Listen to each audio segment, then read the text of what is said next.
Masih berbicara mengenai bahaya narkoba, ada Mas Gary Iskak di sini dan juga Mbak Cassandra. Saya ingin, saya yakin banyak keluarga yang sebenarnya tidak terlalu tahu mengenai jenis-jenis narkoba. Saya pun pada saat ditunjukkan oleh kepolisian ini jenis narkoba itu udah ratusan. Yang kita dengar mungkin sabu, ganja gitu, heroin dan lain-lain. Tapi ternyata ada yang bahkan hanya memiliki nama ilmiah. Iya. Kita tidak tahu nama jalanannya apa begitu. Nah, keluarga banyak yang khawatir pasti anak saya terlibat, keluarga saya terlibat, bahkan suami atau istri saya terlibat begitu. Mungkin boleh di-sharing apa yang paling harus diawasi. Saya ingin dengar dari Mas Gary yang melihat bukan hanya dulu pribadi tapi rekan-rekannya atau teman-teman atau mungkin kenalannya. Apa yang paling harus diawasi terutama di awal-awal untuk mencurigai ini?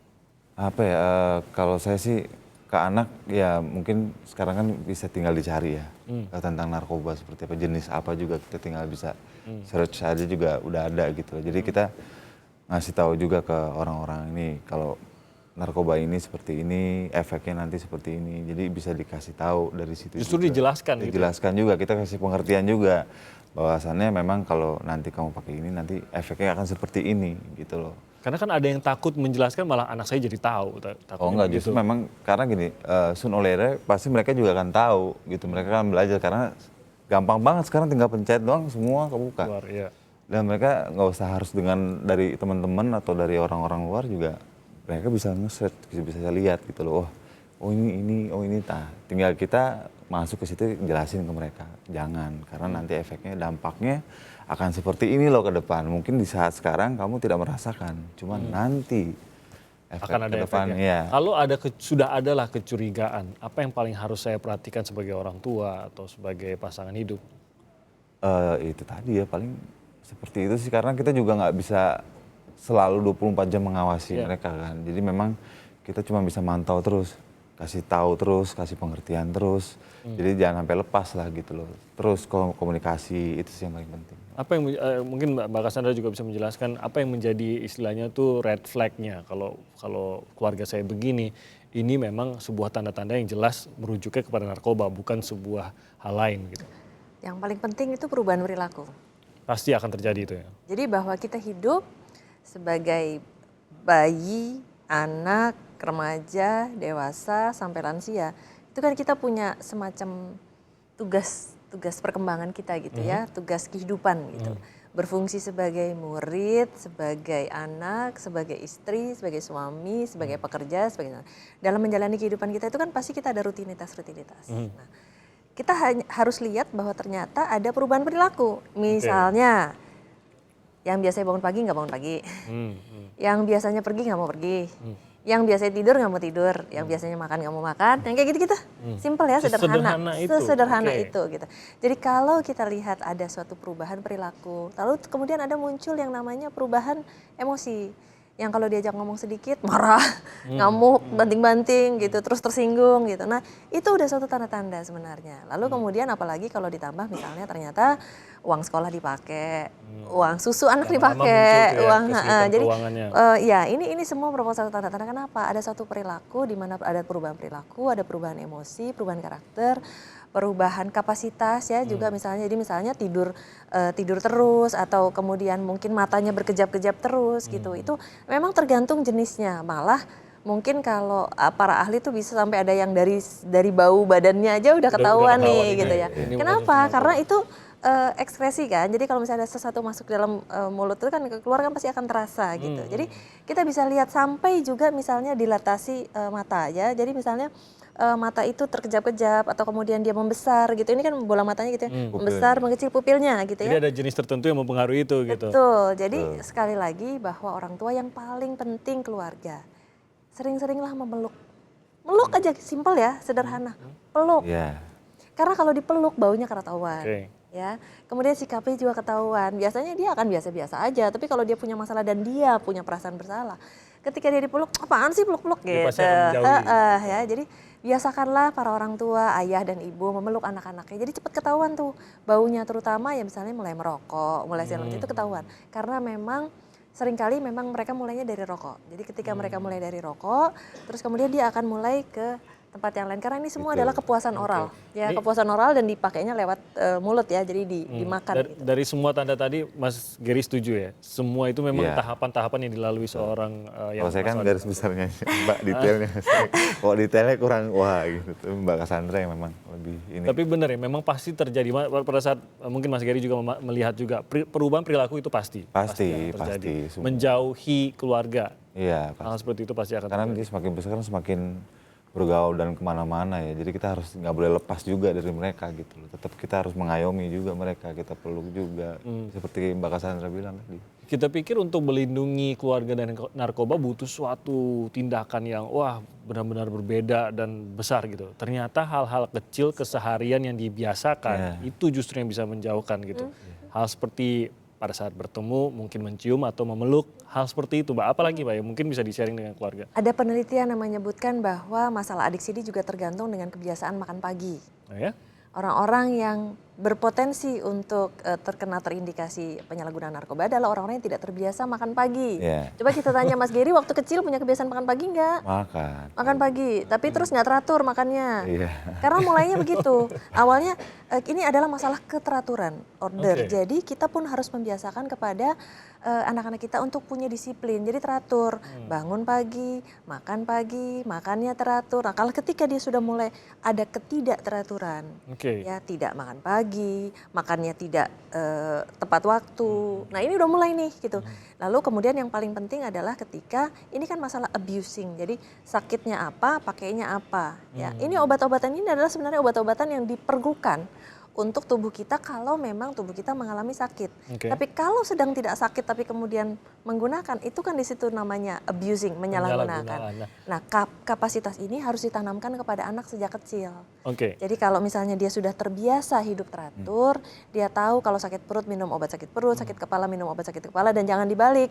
Sakit kepala minumnya obat sakit perut gitu. Nah, ini kebiasaan. Ini sangat sederhana sebenarnya, tapi Sangat ternyata sederhana. ya, itu bisa menjadi indikator. Kalau untuk mengkonfrontasi, katakan orang tua atau keluarga sudah mengetahui, saya yakin sekali berdasarkan tadi dan bahkan saya menemukan satu dua hal yang memang saya yakinlah ini biasa benda-benda yang digunakan untuk narkoba. Bagaimana cara mengkonfrontasi yang paling apa istilahnya efektifkah atau paling tidak resisten terhadap keluarga tersebut? Yang paling sering adalah ketika dikonfront, pasti perilakunya adalah denial atau menyangkal. Ya. Sampai bisa dipastikan. Pasti nggak mau ngaku gitu. Nah, jadi memang harus hati-hati sekali. Seringkali ada beberapa orang tua yang juga merasa, ya udahlah langsung aja bawa ke tempat rehab. Lalu kemudian dipaksa, diikat, diborgol dan lain sebagainya, dan itu malah menyakiti hati. Jadi yang paling baik itu sebenarnya diajak bicara, lalu kemudian dijelaskan dan ada proses-prosesnya. Kayak tadi misalnya ada rehabilitasi untuk merubah pola pikir. Kebetulan Mas tidak mengalami, tetapi ternyata dia melakukan sendiri. Jadi dia melakukan terapi sendiri terhadap pikirannya. Nah, jadi memang ada teknik-teknik yang misalnya kalau memang dibawa ke tempat rehab itu ada teknik untuk membina raport, untuk kemudian melakukan assessment sampai seberapa parah seseorang, lalu kemudian ada terapi-terapi yang dilakukan, ada berbagai jenis terapi di Indonesia lah ya, terutama di dalamnya kita tuh cukup berbangga karena di Indonesia ada istilahnya psikoreligius, jadi menggunakan metode religius untuk melakukan terapi rehabilitasi. Itu udah sampai terkenal sampai ke Amerika tuh, di Indonesia tuh ada pendekatan agama.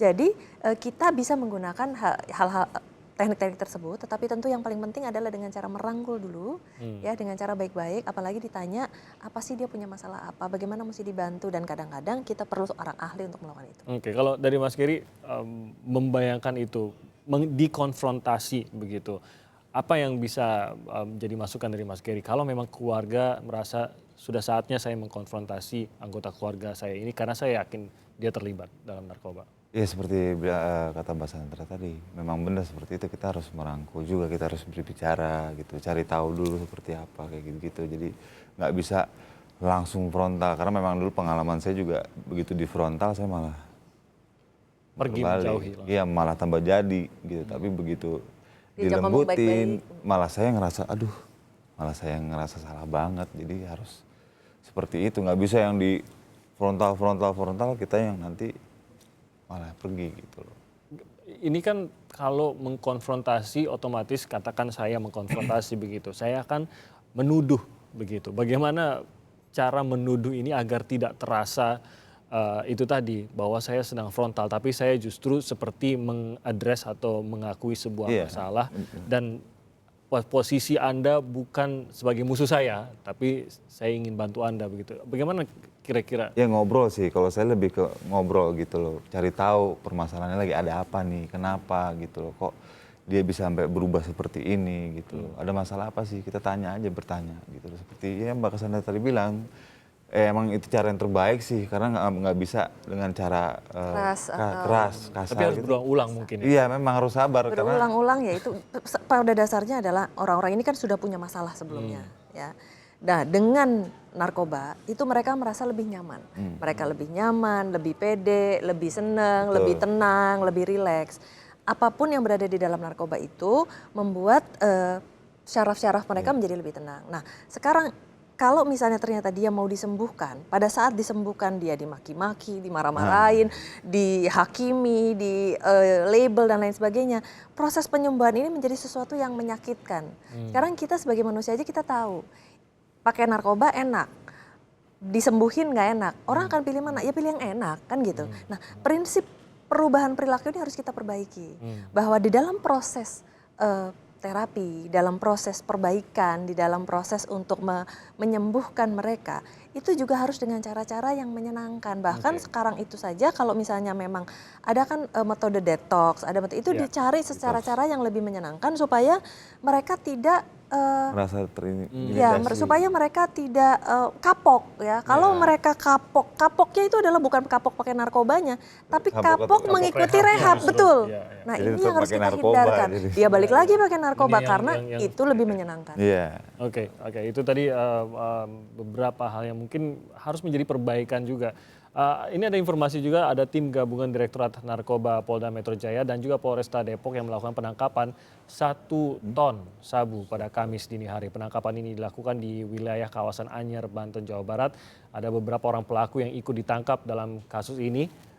Polisi menduga sabu tersebut dikaitkan atau berkaitan dengan jaringan internasional kemungkinan dari Tiongkok dan akan diselundupkan ke Taiwan. Dan saat ini polisi dikabarkan masih berada di lokasi penangkapan.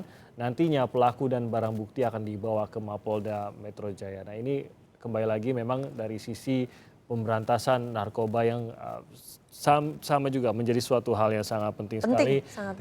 Dan kita coba hentikan aksesnya begitu agar mereka yang punya kecenderungan bisa terjerat itu akhirnya tidak mendapatkannya. Mungkin pesan-pesan untuk di penutup kita hari ini bagi keluarga. Saya selalu fokus kepada keluarga karena seperti tadi kata Mbak Cassandra, keluarga ini adalah pendamping terus dan terutama pendamping pada saat mereka mau sembuh begitu. Mas Gary mungkin Anda bisa gambarkan ini pasti berat juga bagi keluarga. Keluarga adalah pihak yang langsung terkena dampak dari seorang pengguna narkoba juga. Bagaimana agar keluarga juga bisa kuat dalam membantu keluarganya ini sembuh? Ya mungkin dengan menghindari ya pertama pasti ya, kita mencari tahu juga dan bertanya-tanya kepada orang yang lebih tahu tentang masalah narkoba untuk mendidik anak-anaknya gitu. Jangan sampai mereka memakai narkoba lah gitu. Jadi kan seperti saya bilang tadi juga memang kita tinggal cari aja, sudah ada jawabannya semua gitu loh. Jadi mungkin belajar dari situ dulu, berawal dari situ dan seterusnya. Harus sendirinya tahu dulu dan nggak ada alasan, nggak pernah ada yang ngajarin saya begitu karena informasinya ada sebenarnya. Iya ada semua, sekarang semua udah ada tersedia, tinggal klik Mau aja. atau enggak ya, mau atau enggak klik. Mbak Cassandra? Kalau dari saya bagaimana orang tua bisa memastikan kecerdasan, kesehatan, dan kecerdasan itu bukan hanya fisik, itu intelektual, tetapi juga sosial emosional. Spiritual tentu saja sudah pasti. Tetapi yang jelas di dalam hal ini keterampilan sosial emosional sangat penting untuk membuat orang-orang, anak-anak terutama untuk bisa mengendalikan emosinya. Lalu kemudian mengambil keputusan-keputusan yang tepat ketika mereka berada dalam pergaulan. Karena tadi di awal juga sudah disebutkan paling banyak terjadi itu juga karena masalah pergaulan kan. Nah pergaulan itu adalah keterampilan sosial emosional. Ya, jadi kalau misalnya ada yang ngata-ngatain payah lo nggak keren kalau nggak pakai dan lain sebagainya, itu keterampilan sosial emosional. Bagaimana mereka bisa tetap merasa keren gitu ya, walaupun dikata-katain nggak keren oleh orang lain. Ya, itu ternyata dukungan yang sangat membantu bahkan sampai menghindarkan dari narkoba. Mbak Cassandra terima kasih banyak. Mas Gary terima kasih banyak sudah hadir di Sapa Indonesia Pagi.